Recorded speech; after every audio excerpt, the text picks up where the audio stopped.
नमस्कार, welcome to world affairs. मैं हूं प्रशांत धवन। नाउ रिसेंटली जियोपॉलिटिक्स में एक बहुत ही इंटरेस्टिंग डेवलपमेंट हुई है। चाइना ने ऑफिशियली प्रोटेस्ट किया है इंडियन गवर्नमेंट को और ये कहा है कि आपके जो चीफ ऑफ डिफेंस स्टाफ है, इनकी जो ये स्टेटमेंट है कि चाइना आज के समय सबसे बड़ा सिक्योरिटी थ्रेट है इंडिया का, ये स्टेटमेंट इनकरेक्ट है। हम इस स्टेटमेंट को नहीं मानते। मतलब कि इन सिंपल वर्ड्स चाइना यहाँ पर यह कह रहा है कि इंडिया को यह बात नहीं कहनी चाहिए कि आज के समय चाइना इंडिया का सबसे बड़ा सिक्योरिटी थ्रेट है। नाउ ये जो स्टेटमेंट है अपने आप पे बहुत इंटरेस्टिंग है। डिस्कस करेंगे यहाँ पर कि चाइना ने कहा क्या है। इन द पास्ट अगर हम देखें तो क्या हमारे किसी और नेता ने ऐसी कभी कोई स्टेटमेंट दी है, डिस्कस करेंगे इस बारे में। बहुत कुछ आपको जानने को मिलेगा। So a lot to know, a lot to discuss as always. But before we begin, एक क्वेश्चन यहाँ पे मैं आपसे पूछूंगा। क्वेश्चन ये है कि हाल ही में चाइना ने अपने डिप्लोमेटिक रिलेशंस डाउनग्रेड कर दिए हैं, काफ़ी हद तक गिरा दिए हैं। इनमें से किस देश के साथ ताइवान के इशू को लेकर? एस्टोनिया, लटविया, लिथुएनिया या फिर यूक्रेन? कमेंट सेक्शन में करिए उत्तर। सही आंसर मैं आपको दूंगा वीडियो के एंड में। नाउ ये जो सारा इशू है ये शुरू कब हुआ था? ये शुरू हुआ था नवंबर महीने की शुरुआत में, जब हमारे चीफ ऑफ डिफेंस स्टाफ ने ये स्टेटमेंट दी थी। इन्होंने यहाँ पर यह कहा था कि चाइना आज के समय बन चुका है भारत का सबसे बड़ा सिक्योरिटी थ्रेट। और जिस तरीके से हमने हजारों सोल्जर्स अब डिप्लॉय कर दिए हैं नियर द चाइना बॉर्डर, ये सोल्जर्स वापस बहुत जल्द नहीं आने वाले। मतलब कि जो वेपनरी, जो आर्टिलरी हमने चाइना बॉर्डर के आसपास डिप्लॉय कर दी है, ये डिप्लॉय करके रखनी होगी, क्योंकि चाइना जिस तरीके से एग्रेशन दिखा रहा है, हम रिस्क नहीं ले सकते अपने सोल्जर्स को वापस पुल बैक करने का। और इसी के साथ इन्होंने यहाँ पर यह कहा है कि पाकिस्तान नहीं, चाइना सबसे बड़ा थ्रेट है आज के समय इंडिया को। और ये स्टेटमेंट काफ़ी हद तक करेक्ट भी है। पाकिस्तान से देखो, जो मेन थ्रेट है वो है आतंकवाद का।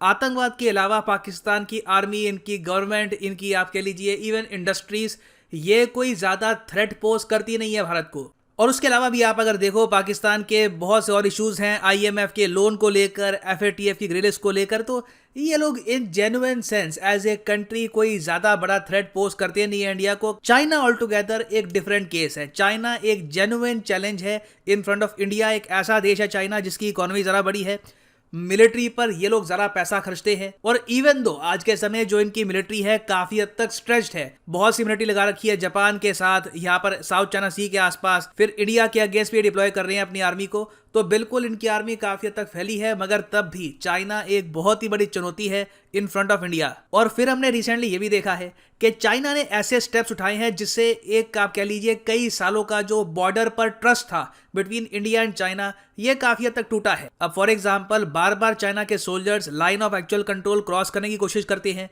उसके अलावा हमने ये भी देखा है कि जो डिस्प्यूटेड एरिया था, जो डिस्प्यूटेड एरिया चल रहा है फ्रॉम 1959, वहां पर चाइना अब जाकर छोटे छोटे विलेजेस बना रहा है। ये ऐसा एरिया है जहां पर इंडिया और चाइना के बीच में एक अंडरस्टैंडिंग थी कि यहां पर कोई भी कंस्ट्रक्शन नहीं की जाएगी। उसके अलावा आप अगर देखो तो चाइना ने इंडियन बॉर्डर के पास S-400 डिप्लॉय कर दिया है। बहुत सारे एयर बेसिस ये लोग बिल्ड कर रहे हैं। तो ये सब देखते हुए आज के समय जो समीकरण है, ये देखते हुए एक बहुत ही, मैं कहूंगा, ऑब्वियस स्टेटमेंट थी बाय आवर CDS कि चाइना आज के समय है इंडिया के लिए सबसे बड़ा सिक्योरिटी थ्रेट। और सबसे इंटरेस्टिंग बात मैं आपको ये बताऊं कि हमारे चीफ ऑफ डिफेंस स्टाफ पहले व्यक्ति नहीं है हमारी डिफेंस साइड से जिन्होंने ये स्टेटमेंट दी है। जॉर्ज फर्नांडिस, जो भारत के रक्षा मंत्री रह चुके हैं 2 बार, इन्होंने ये स्टेटमेंट दी थी 23 ईयर्स अगो, 23 साल पहले 1998 में। जॉर्ज फर्नांडिस, जिनकी फोटो यहाँ पे आप देख पाएंगे, अपने आप में एक विजनरी लीडर थे ये। इन्होंने ये बात कह दी थी 1998 में कि चाइना में पोटेंशियल है कि ये बन जाएगा इंडिया का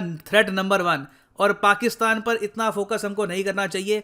अब ये अलग बात है कि इनकी जो स्टेटमेंट थी, इसके कुछ ही महीनों बाद पाकिस्तान ने कारगिल की वॉर स्टार्ट कर दी। तो उसके बाद जॉर्ज फर्नांडिस की लोगों ने काफ़ी आलोचना भी करी कि आप क्यों फोकस कर रहे हो चाइना पर, क्लियरली पाकिस्तान हमारे लिए सबसे बड़ा थ्रेट है। इन्होंने कारगिल पे अटैक कर दिया हम पर। तो कारगिल वॉर की वजह से आप कह सकते हैं कि जो इनकी ये स्टेटमेंट है काफ़ी हद तक खो गई थी।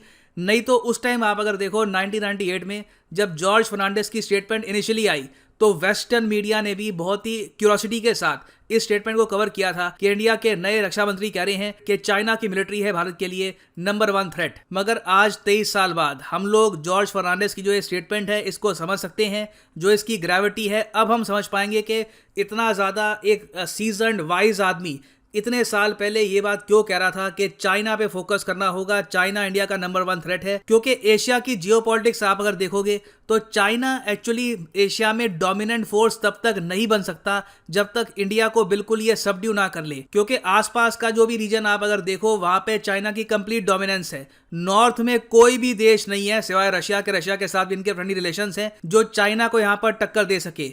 इसके अलावा आप अगर ईस्ट में देखो तो यहाँ पे साउथ कोरिया, जापान है। इनसे निपटने के लिए चाइना काफी बार नॉर्थ कोरिया को सपोर्ट करता है। साउथ चाइना सी में चाइना दावा कर रहा है। पाकिस्तान चाइना के सामने झुक चुका है।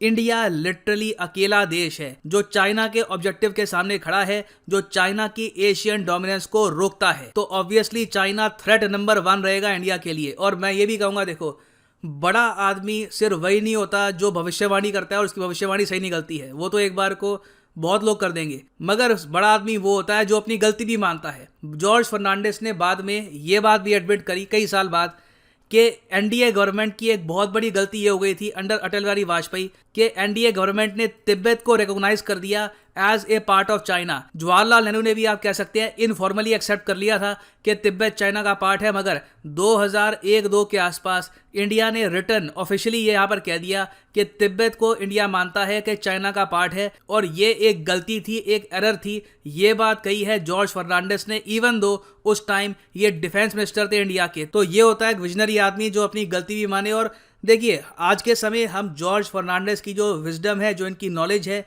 इनसे सीख ही सकते हैं। और अब देख के टू बी ऑनेस्ट मुझे अच्छा लगता है कि अब हमारे chief of defence staff openly ये बात कहते हैं कि चाइना इंडिया के लिए नंबर 1 थ्रेट है। और एटलीस्ट आज के समय 2021 में इनकी आलोचना नहीं की जा रही। खैर, अब ये स्टेटमेंट जब पहुंची चाइनीज गवर्नमेंट के पास तो जो चाइना की डिफेंस मिनिस्ट्री के स्पोक्समैन है, इन्होंने ये जवाब दिया इस चाइना थ्रेट स्टेटमेंट का। इन्होंने ये कहा कि जो स्पेक्यूलेट कर रहे हैं इंडियन ऑफिशियल कि चाइना आज के समय एक मिलिट्री थ्रेट बन चुका है इंडिया के लिए, ये स्पेक्यूलेशन बिल्कुल गलत है। ये एक सीरियस वायलेशन है of strategic guidance of the leaders of the 2 countries.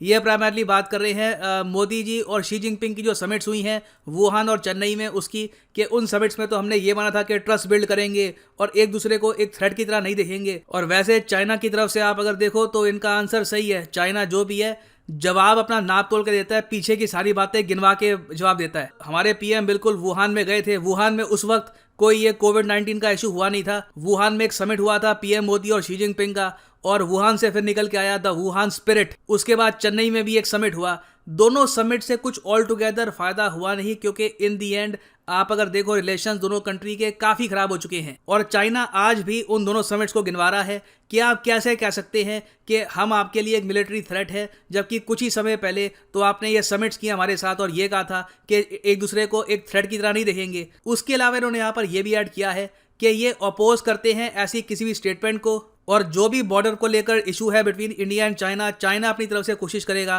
कि ये इशू पीसफुली रिजॉल्व हो जाए। ये यहाँ पर कहा है चाइना की डिफेंस मिनिस्ट्री ने। और ये स्टेटमेंट सुन के आप लोग सरप्राइज बिल्कुल भी मत होइएगा, क्योंकि चाइना की ये पॉलिसी है कि इनकी मिलिट्री कुछ काम करती है, फिर बाद में जो इनकी गवर्नमेंट है वो अलग बात करेगी।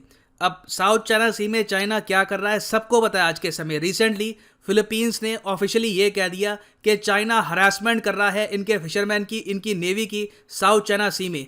इवन दो शी जिनपिंग ने उसके एक दिन पहले ही ये कहा था आसियान देशों को कि चाइना बुली नहीं है। बुली एक आप कह लीजिए एक ऐसा व्यक्ति, एक ऐसा कंट्री होता है जो कमज़ोर को ज़्यादा धमकाता है, उसको अपनी पावर दिखाता है। तो शी जिनपिंग ने यह कहा था कि चाइना एक बुली नहीं है और चाइना हेजमनी यहाँ पे नहीं बना रहा आसियान कंट्रीज़ के अगेंस्ट, मगर जो चाइनीज़ आर्मी की, जो चाइनीज़ नेवी की पॉलिसीज़ हैं, जो इनके एक्शंस हैं, ये बिल्कुल ऑपोजिट जाते हैं। तो देखो, ये इनकी आप कह लीजिए पॉलिसी रही है। आर्मी कुछ कहती है, गवर्नमेंट कुछ कहती है। नीड आज के समय ये है कि India finally openly ASEAN countries के साथ, बाकी कंट्रीज़ के साथ चाइना के अग्रेशन की ओपनली निंदा करे, क्योंकि बीच में हम लोगों ने बहुत से मौके खो दिए थे जब चाइना पर इनिशियली प्रेशर बन रहा था कि कोविड-19 का ओरिजिन चाइना में है, वुहान में है। इंडिया बिल्कुल चुप रहा। बाद में दोवाल सर बोले काफ़ी लंबे समय के बाद, जब ये बात पुरानी हो गई थी, मगर इनिशियली जब यूएस प्रेशर बना रहा था, ऑस्ट्रेलिया प्रेशर बना रहा था, इंडिया चुप रहा। तो इंडिया को देखो कहीं ना कहीं अब एक डिसीजन लेना होगा कि चाइना को लेकर हमारी पॉलिसी क्या होगी। क्या हम जेन्युइनली चाइना को एज ए थ्रेट देखेंगे या फिर हम मान के चलेंगे कि चाइना एक थ्रेट भी है, मगर साथ ही साथ अगर हम ये इमेजिन करें कि चाइना एक थ्रेट नहीं है और इनके साथ दोस्ती करने की कोशिश करें तो शायद हमको वॉर के लिए इतना प्रिपेयर नहीं करना होगा। तो ओवरऑल अब टाइम आ चुका है कि हम एक डिसाइसिव पॉलिसी बनाए चाइना को लेकर और उस पॉलिसी को प्रॉपरली फॉलो करें ना। वापस आते हैं अपने क्वेश्चन पे कि रिसेंटली चाइना ने डाउनग्रेड किए हैं डिप्लोमेटिक रिलेशंस किस कंट्री के साथ, ताइवान के इशू को लेकर। तो सही उत्तर यहाँ पे है option C, the country of Lithuania. यहाँ पे आप देख पाओगे बीबीसी का आर्टिकल है, यूरोपियाई देश है लिथुएनिया और रिसेंटली लिथुएनिया ने ताइवान का सपोर्ट किया, इसलिए चाइना ने लिथुएनिया के साथ जो रिलेशंस हैं ये ऑफिशियली कर दिए हैं डाउनग्रेड। और फाइनली यहाँ पर मैं ये भी ऐड कर दूं कि अनअकैडमी के यूपीएससी कॉम्बो कोर्सेज में सेल फिर से स्टार्ट हो चुकी है और एक स्पेशल ऑफर यहाँ पर ये है कि आपको मिलेगी एक्सटेंडेड वैलिडिटी अपने कोर्सेज पर। सिंपली जाओ कमेंट सेक्शन में, यहाँ पे आपको मिलेंगे 2 लिंक, इस लिंक पे करो यहाँ पर क्लिक और यहाँ पे आप परचेज कर पाएंगे ये यूपीएससी कॉम्बो पैकेज, जिसके अंदर आप यूपीएससी प्रीलिम्स, मेंस, ऑप्शनल तीनों की ही तैयारी कर पाएंगे इन अ सिंगल परचेज। तो यहाँ पे क्लिक करो पिकअप प्लान पर और अगर आप 12 महीने से ऊपर के कोर्सेज परचेज करते हो तो आपको 3 महीने एक्स्ट्रा मिलेंगे यहाँ पर। ऑलरेडी मैं आपको ये बता दूं कि प्राइसेस काफ़ी हद तक कम हो चुके हैं बिकॉज ऑफ द डिस्काउंट। उसके अलावा आपको 3 महीने एक्स्ट्रा भी मिलेंगे और इसके ऊपर भी एडिशनल डिस्काउंट लगेगा अगर आप यूज़ करते हैं promo code PD10। The prices will fall even more, so use करिए code PD10 and save money. So इसी नोट के साथ ये है वीडियो का। Thank you for listening and as always God bless you all.